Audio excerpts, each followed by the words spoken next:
হচ্ছে Jobra bridge, কটকের Jobra bridge. আর কত জোরে জলগুলো যাচ্ছে, আর আমার আওয়াজ কিছু শোনাও যাবে না। এরকম করে এগিয়ে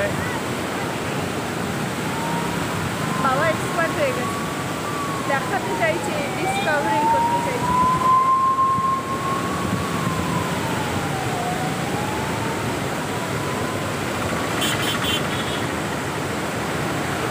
কত জোরে জল ছাড়ছে, সেদিকে ট্রেন লাইন।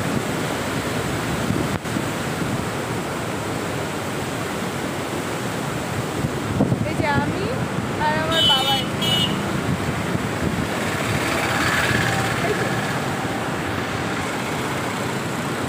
এই যে বাবা।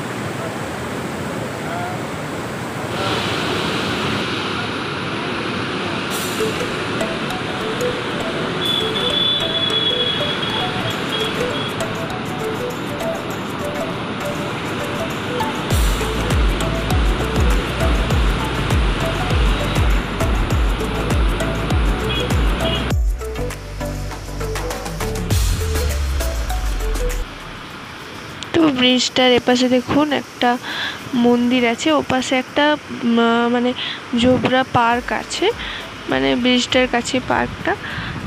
আর ওটাই সবসময় যাওয়া হয়, কিন্তু এখন লকডাউন বা শাটডাউনের জন্য বন্ধ। আর আমি আসলে ঘুরতে যাইনি, আমি আমার বাবাকে মেডিকেল নিয়ে গেছিলাম। সেই দেখতেই পাচ্ছেন মা আসেনি, আর কারণ বাবা ভ্যাকসিন এখনও নেয়নি। তো সেই কথাই বুঝতে এসেছিলাম, যদি ভ্যাকসিনটা আজকে যদি পাওয়া যেত খুব ভালো হতো, কিন্তু ভ্যাকসিনটা বোর্ডে লেখা আছে নো ভ্যাকসিন অ্যাভেলেবেল। তো তখন ঘরেই ফিরে এসেছিলাম, কিন্তু আমি বললাম কাছেই তো জোবরা ব্রিজ, চলো না একটু ঘুরে চলে আসি বাবা, তখন গেছিলাম।